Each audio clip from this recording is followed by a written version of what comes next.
खासकर यहाँ सपा व बीजेपी आदि की बनी सरकार में भी यूपी की जनता अधिकांश मामलों में काफी ज्यादा दुखी रही है।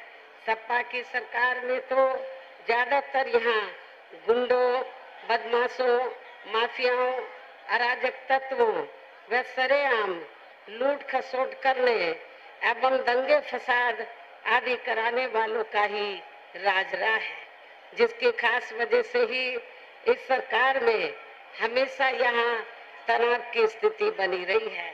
प्रदेश में विकास के कार्य भी ज्यादातर यहाँ एक विशेष क्षेत्र व एक विशेष समुदाय के लोगों तक ही सीमित होकर रह गए हैं। खासकर दलितों एवं अति पिछड़े वर्गों के तथा इनके संतों, गुरुओं व महापुरुषों के आदि के प्रति तो अधिकांश हमें इनका जातिवादी रवैया ही देखने के लिए मिला है, जिसके अनेकों उदाहरण हैं। जैसे श्री अखिलेश यादव की सपा सरकार ने ही प्रदेश में SC व ST का सरकारी ठेकों में आरक्षण खत्म कर दिया था, जिसकी देश में पहली बार यह व्यवस्था BSP की सरकार में ही की गई थी। संसद में सपा ने SC व ST का पदोन्नति में आरक्षण का बिल फाड़ दिया था तथा फिर उसे पास भी नहीं होने दिया था। साथ ही मान्य कोर्ट के निर्णय की आड़ में SC व ST के कर्मचारियों का गलत तरीके से डिमोशन भी कर दिया गया। सपा सरकार ने ही SC व ST के छात्रों का विदेश जाकर पढ़ाई करने की योजना को खत्म कर दिया। SC व ST के छात्रों का शून्य शुल्क पर प्रवेश समाप्त कर दिया गया। इसके साथ ही इन वर्गों के छात्रों की शुल्क प्रतिपूर्ति पर 60% की बाध्यता लगाकर उनकी छात्रवृत्ति रोकने का भी काम सपा सरकार में किया गया। इसी सपा सरकार में सरकारी भूमि आवंटन में SC व ST को मिलने वाली प्राथमिकता को खत्म कर दिया गया। साथ ही यही सरकार SC व ST की भूमि खरीदने को लेकर नया संशोधन नियम लेकर आई, जिसमें बिना DM की अनुमति के कोई भी उनकी जमीन को खरीद सकता है, ताकि फिर इन वर्गों के लोगों की जमीन को आसानी से हथियाया जा सके। ऐसे अनेकों और भी इन्होंने विरोधी फैसले लिए। इसके अलावा दलित एवं अन्य पिछड़े वर्गों में जन्मे इनके महान संतों, गुरुओं व महापुरुषों आदि के सम्मान में हमारी सरकार ने जनहित की अनेकों योजनाओं के जो नाम रखे थे, साथ ही नए बनाए गए जिलों, यूनिवर्सिटी व पार्क आदि के जो नाम रखे गए थे, वे सभी अधिकांश सपा सरकार ने बदल दिए, जिसके तहत ही संत रविदास जिले का नाम भी बदलकर भदोई कर दिया गया, जो आपका पड़ोसी जिला है। इस प्रकार से इनके प्रति ऐसा है ये प्रेम, इनका असली समाजवाद। इतना ही नहीं बल्कि हमारी पार्टी तो इन मामलों को लेकर ये भी सोच रही थी कि सपा सरकार के हटने के बाद शायद बीजेपी की सरकार सपा के इन फैसलों को जरूर बदल देगी, लेकिन ऐसा नहीं हुआ, जिससे सपा की तरह बीजेपी सरकार की भी इन वर्गों एवं इनके संतों, गुरुओं व महापुरुषों आदि के प्रति जातिवादी मानसिकता साफ झलकती है। इसलिए इस चुनाव में खासकर इन वर्गों के लोगों को सपा के साथ साथ बीजेपी को भी सत्ता में आने से इस बार चुनाव में जरूर रोकना है। इसी प्रकार भाजपा सरकार की भी, इसी प्रकार भारतीय जनता पार्टी की सरकार की भी नीतियां व कार्यशैली अधिकांश यहाँ जातिवादी, पूंजीवादी एवं RSS के संकीर्ण एजेंडे को ही लागू करने पर टिकी रही हैं। जिससे प्रभावित एवं शिकार हुए लोगों का इस सरकार में सही से विकास व उत्थान आदि नहीं हो सका है। साथ ही इनका हर स्तर पर काफी ज्यादा शोषण व उत्पीड़न आदि भी किया गया है। धर्म के नाम पर हमेशा यहाँ तनाव व नफरत आदि का वातावरण ही बना रहा है।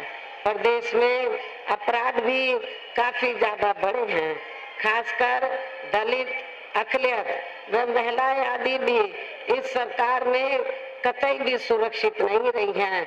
लेकिन मीडिया में इनके सही आंकड़ों को अधिकांश दबा दिया जाता है। इसके अलावा प्रदेश में गरीबों, मजदूरों, बेरोजगारों व अन्य मेहनतकश लोगों के साथ साथ दलितों, आदिवासियों, अन्य पिछड़े वर्गों, मुस्लिम एवं अन्य धार्मिक अल्पसंख्यक समाज के लोगों के हित व कल्याण के लिए वर्षों से जो भी यहाँ सरकारी योजनाएं चल रही थी, तो उनका भी इन्हें वर्तमान भाजपा सरकार में सही से पूरा लाभ नहीं मिल पा रहा है। दलितों व पिछड़ों को भी अब आरक्षण का पूरा लाभ नहीं मिल पा रहा है, क्योंकि अब इस सरकार में, वर्तमान भाजपा सरकार में ज्यादातर सरकारी कार्य प्राइवेट सेक्टर के जरिए ही कराए जा रहे हैं, जिसमें इनके लिए आरक्षण की कोई भी व्यवस्था नहीं है।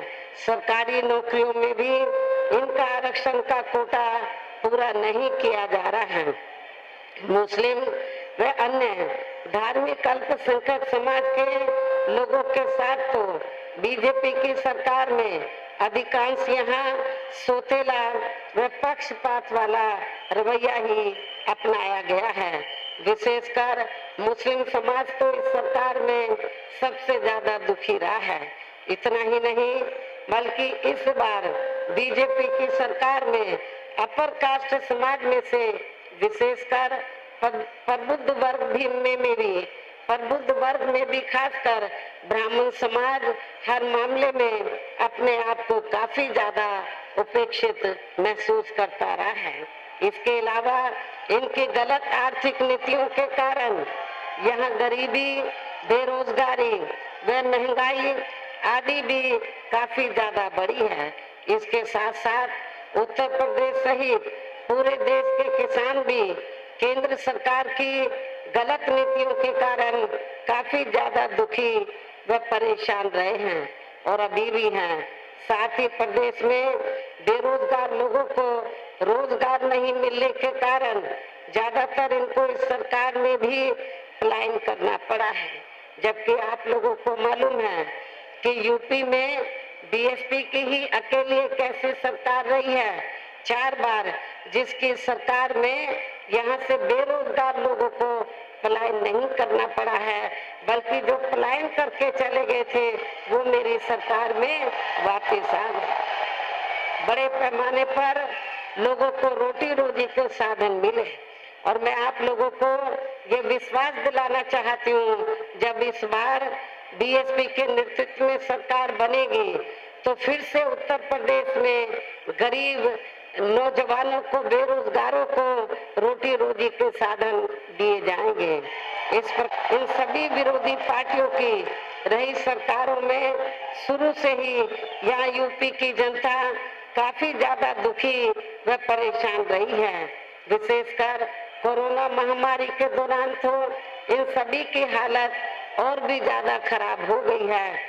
ऐसे में इन सभी विरोधी पार्टियों की रही सरकारों से निजात पाने के लिए अभी चुनाव में यहाँ प्रदेश की जनता को अपनी एकमात्र हितैषी पार्टी बहुजन समाज पार्टी की ही सरकार बनाना बहुत जरूरी है, जिसने अपने चारों रहे शासनकाल के दौरान बिना पक्षपात व भेदभाव आदि के यहाँ कमजोर एवं उपेक्षित वर्गों के लोगों के साथ साथ सब समाज में से गरीबों, मजदूरों, बेरोजगारों, किसानों, व्यापारियों, कर्मचारियों, वकीलों एवं अन्य मेहनत कश लोगों के साथ ही युवाओं, छात्रों, महिलाओं व बुजुर्गों आदि के भी विकास एवं उत्थान के लिए अनेकों ऐतिहासिक व महत्वपूर्ण कार्य किए हैं और इस बार सरकार बनने पर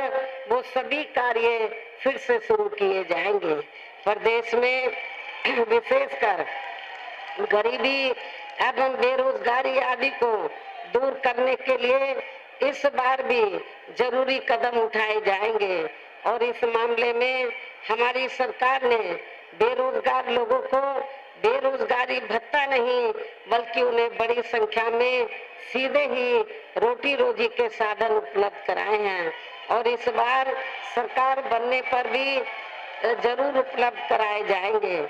हमारी सरकार ने गरीब एवं भूमिहीन लोगों को खेती करने के लिए फ्री सरकारी जमीन भी दी है, नियमों के तहत आगे भी दी जाएगी। गरीब आवासहीनों को भी सभी सुविधाओं के साथ फिर से 2 कमरों के पक्के मकान भी फ्री में बनाकर दिए जाएंगे। इस प्रकार से अनेकों और भी कार्य किए जाएंगे। डॉक्टर अंबेडकर ग्राम विकास योजना के तहत